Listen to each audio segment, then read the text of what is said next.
All right, what's good, y'all? So, I want to get right into this video because the developers are talking about Kiriko, and I want more details, like a deep dive of her, and I'm pretty sure they're gonna talk about it. I've heard little things from different creators, but I want to hear from developers themselves. So it might be something I missed, and there's 7 minutes talking about it, so it could be something pretty big that I missed out on. But I know for a fact Kariko is going to be a character. It's going to take time to learn. And I'm going to put that work in. She looks like, I love the art style. I love the manga feel. And I love the moveset she has. If used correctly, she can be very dangerous. And I like that. So, yeah, I want to test her out. But let's see what they have to say. Thank y'all for tuning in. Hey everyone, my name is Q Fang, and I'm the lead character concept artist on Overwatch 2. Hi everyone, my name is Kyung-So Min, and I'm an associate narrative designer on Overwatch 2. And today, we are here to talk about Kiriko, the newest support hero joining our roster. Kiriko grew up in Kanezaka, and she was raised by her mother and grandmother. Her family has ancestral ties to the Kanezaka shrine, which worships the fox spirit. Her grandmother taught Kiriko the responsibilities of taking care of the shrine, the importance of traditions, rituals, and community. Her mother, on the other hand, is a fierce ninja and believed in taking action, standing up for yourself, and fighting for what's right. We can see in Kiriko that she bridges these two sensibilities together, the traditional and the modern, the fighting and the healing.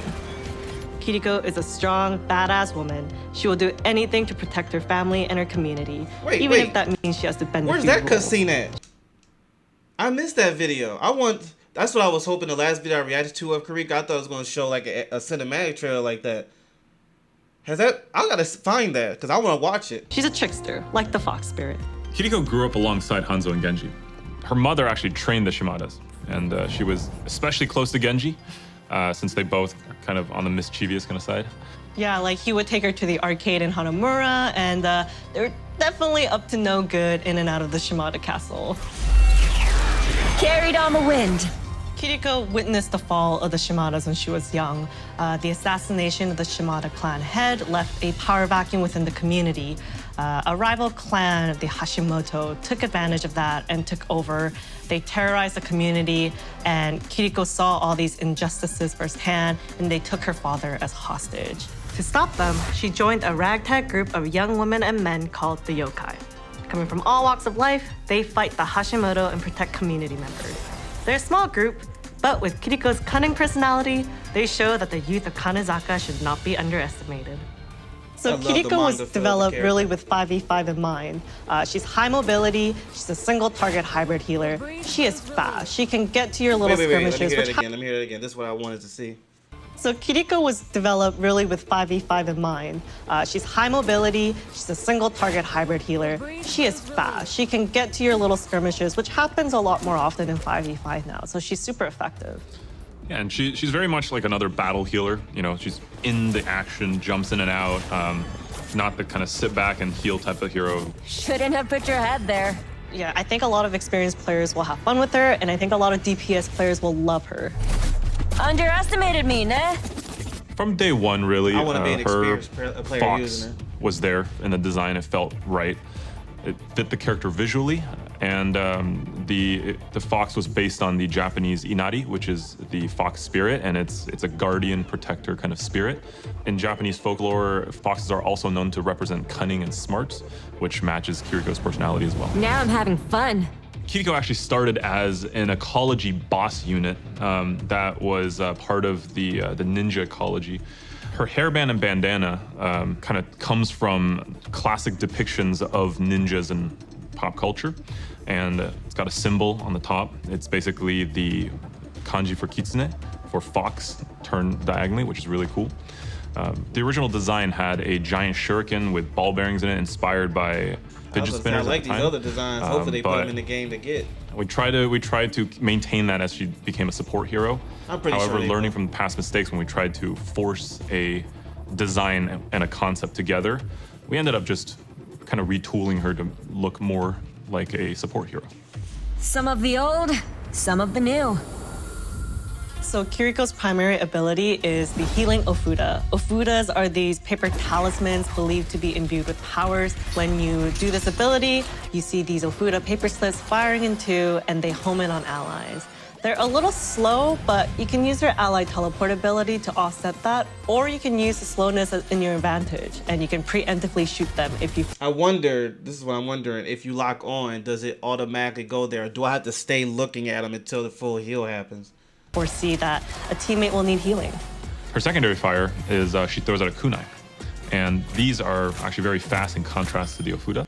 Just want to hear her one more time, because maybe she did answer my question. I just didn't Kiriko's hear it. primary ability is the healing Ofuda. Ofudas are these paper talismans believed to be imbued with powers. When you do this ability, you see these Ofuda paper slips firing into, and they home in on allies. They're a little slow, but you can use your ally teleport ability to offset that, or you can use the slowness in your advantage, and you can preemptively shoot them if you foresee that a teammate will need healing. Her secondary fire is she throws out a kunai. And these are actually very fast in contrast to the Ofuda. There's low overall damage, but it crits for a ton of damage, right? So very, very powerful in the hands of an accurate player. And the idea here was to split her abilities thematically, having half of her abilities kind of be supportive with, the healing Ofuda, and the other half is more about the offense and damage with the kunai. And this honors the kind of narrative elements of her mother and grandmother at the same time. Also, the first iteration of Genji had the kunai, so the team's really happy that we're bringing it back. Come on, Shimada. One of her abilities is the ally teleport. She can teleport directly to an ally. She can even teleport through walls. And the distance is pretty generous, so you can travel across maps pretty far and pretty quickly. I like that. This makes her a great support because she can get to her teammates quickly and just provide the healing power that the team needs. Her second ability is called the Protection Suzu. Suzu are a small spell, and Kiriko throws them out, and it makes allies invulnerable briefly, and they also cleanse debuffs. This is great to combo with her teleport ability to quickly get in there and support a teammate. You can also throw it down on yourself if you're in a sticky situation, and it kind of saves your hair. But it does have a long cooldown, so it requires good judgment and timing. Sounds like a really good counter to Sleep Dart. Yes, and Junker Queen's anti-heal. Watashi ga mamoru. Her passive ability is the wall climb. She can scale walls like Genji and Hanzo. Because they train together, we just felt it was appropriate. So finally, Kiriko's ultimate is called the Kitsune Rush. It's a huge buff that gives you a ton of movement speed, attack speed, reload speed, and also cooldown reduction on your abilities on all allies affected. Very, very powerful. It's great for just kind of initiating an attack on an objective. And actually, originally it was just going to be the Fox, but found it kind of hard to track where the Fox was going. So the Torii gates were more done out of just, give you kind of a target and seeing where the Fox is going. But it just ended up also looking just absolutely beautiful. Kiriko is voiced by Sally Amaki. Sally did an amazing job bringing a cool girl energy to Kiriko. I gotta find Her voice is cool and wry. She has a wicked sense of humor that is dry as a desert. She really sounds like the lone wolf, cool girl that everyone at school respects. And I'm really looking forward to looking at the players' response at all of her digs, because she will take a dig at anyone. And especially the Genji and Hanzo conversations. Keep an ear out for those, because there's a lot of inside jokes, history, and humor there. And that about wraps it up for Kiriko. We can't wait for all of you to get a chance to play her. See you next time. Can't change the world by following all the rules.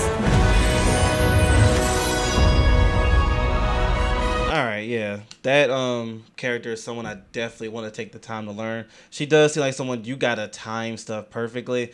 Gotta be accurate with the darts, because like they said, the damage is not great, but if you can get them headshots right, it'll be nice. And you already know Overwatch is already a lot going on, so them snipers gonna be looking for you and all that stuff. So just gotta play it smart. I like that shield/healing bomb, but I like also the fact that it does have a longer cooldown, because that can be overpowering, you know what I'm saying? So you just gotta be smart. That's a character I'm definitely gonna learn. Like I said last video, when it comes to Overwatch 2, I'm doing things a little different.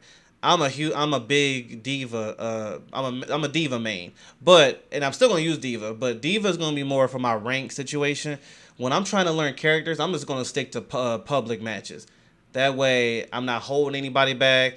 I'm not, I can just learn the character and still try to win. Because don't get me wrong, I still want to win, but nothing's really on the line when you play public matches where rank it is, and I take that seriously, and that's why I use diva. Don't know yet who I'm gonna use as an assault or healer. when it comes to rank. But for now, that's the move. And eventually, because it takes time, I would love to be great on multiple, if not all, the characters in this game. I would love that. So, one step at a time, though. One step at a time. But thank y'all for tuning in. I'm going to find the cinematic trailer, because I didn't know there was one. I thought that other trailer I watched was going to be, but it wasn't. But yeah, thank y'all for tuning in. I'll see you later.